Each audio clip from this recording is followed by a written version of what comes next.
In a significant and unexpected move, Canada has taken a bold step in its defense procurement strategy, charting a new and independent course by excluding the United States from its shortlist to replace the aging Victoria-class submarines. This decision marks a departure from traditional North American defense collaboration, signaling a desire for greater autonomy in critical military acquisitions. The Victoria-class submarines, which have faced persistent technical and operational issues since their acquisition from the United Kingdom, are now approaching the end of their service lives. Their looming retirement has made the need for a capable replacement urgent, as maintaining Canada's undersea capability is essential for both national security and international commitments. The Canadian Patrol Submarine Project, a major new initiative, aims to acquire up to 12 state-of-the-art diesel-electric submarines. This ambitious plan reflects a growing recognition within Canada of the strategic importance of undersea power, not just for defense, but also for intelligence gathering, deterrence, and supporting allied operations. The final contenders for this high-stakes contract are South Korea's Hanwha Ocean and Germany's ThyssenKrupp Marine Systems, each offering advanced, proven, off-the-shelf submarine designs. Both companies bring extensive experience in cutting-edge technology to the table, promising to deliver reliable and effective solutions for Canada's unique needs. This procurement decision comes at a time of heightened global instability and increasing militarization in the Arctic. By choosing to diversify its alliances and prioritize its own interests, Canada is sending a clear message about its intent to play a more assertive role in regional and global security.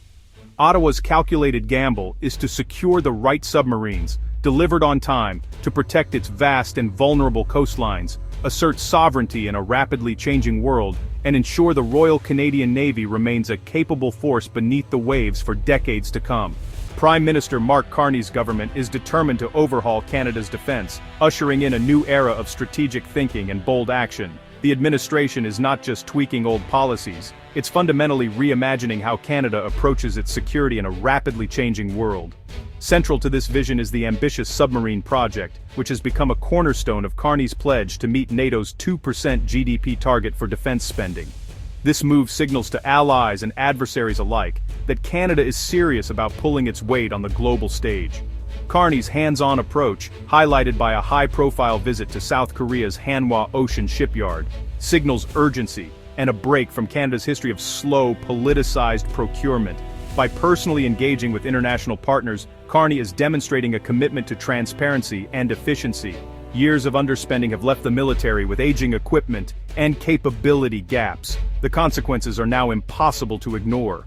Outdated submarines and neglected infrastructure have put Canada at a disadvantage, both at home and abroad. Carney's push is a direct response to this inertia. He's making it clear that the status quo is no longer acceptable, and that decisive action is needed to restore Canada's credibility and operational readiness. The new doctrine is simple: pragmatism over politics, and diversification over dependence. Ottawa is prioritizing practical solutions and seeking out the best partners, rather than relying on tradition or political convenience. By looking beyond the US, Canada is seeking the best fit for its needs, exploring innovative technologies and new suppliers to ensure the military is equipped for the challenges of tomorrow. At the same time, Canada is building ties with key middle powers like South Korea and Germany, forging new alliances that strengthen its position in an increasingly multipolar world. This calculated move aims to boost Canadian autonomy, giving Ottawa more control over its defense future and reducing reliance on any single partner. Ultimately, these changes are about ensuring that Canada's defense choices reflect its own national interests, values, and long-term security, setting a new course for the country's role in the world. The race is between South Korea's KSS-3 and Germany's Type 212CD, two of the world's top non-nuclear submarines. The KSS-3, already operational, offers long-range patrols, a vertical launch system for cruise missiles, and proven performance. Germany's Type 212CD, an advanced evolution of a NATO favorite, is still in production, promising cutting-edge stealth and sensors but with some developmental risk. The South Korean option is ready now and pivots Canada toward the Pacific. The German bid deepens NATO ties and interoperability. Both promise industrial benefits and world-class capability, but each reflects a different strategic direction. The choice will define Canada's defense posture for decades. When it comes to modern submarine procurement, speed and technology are absolutely crucial, especially for a country like Canada, facing both aging fleets and growing maritime challenges. That's where Hanwha Ocean's KSS-3 proposal truly stands out, leading the pack on both innovation and timely delivery.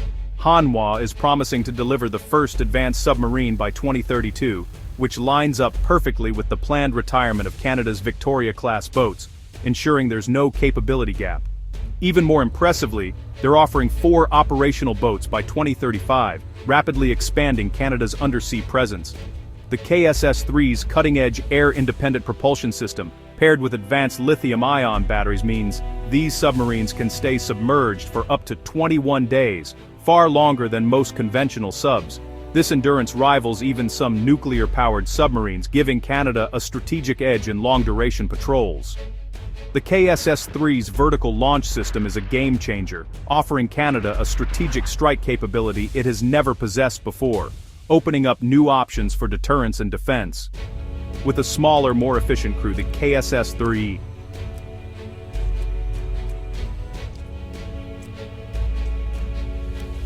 also helps address Canada's ongoing recruitment and retention challenges, making it realistic for the Royal Canadian Navy to operate a fleet of up to 12 submarines, something previously out of reach.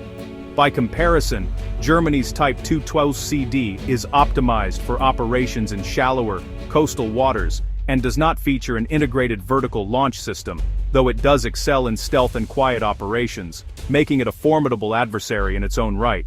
But for Canada's vast, deep and icy maritime zones, the KSS-3's unique blend of endurance, firepower and adaptability makes it a near-perfect match for the nation's future needs. Excluding the US was a pragmatic decision. America only builds nuclear submarines, which are too costly and complex for Canada's needs. Political dynamics, including strained relations and a desire for strategic autonomy, also played a role. The U.S. submarine industry is at capacity, focused on its own fleet and AUKUS commitments, with no room for Canadian orders.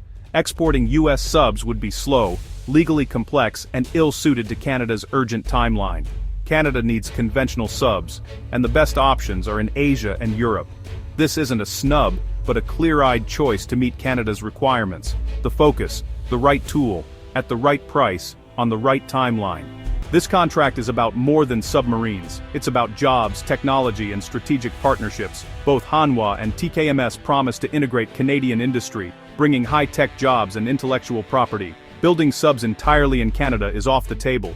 Speed and risk avoidance are paramount. A Hanwha deal would pivot Canada toward the Indo-Pacific, deepening ties with South Korea and aligning with partners like Australia and Japan.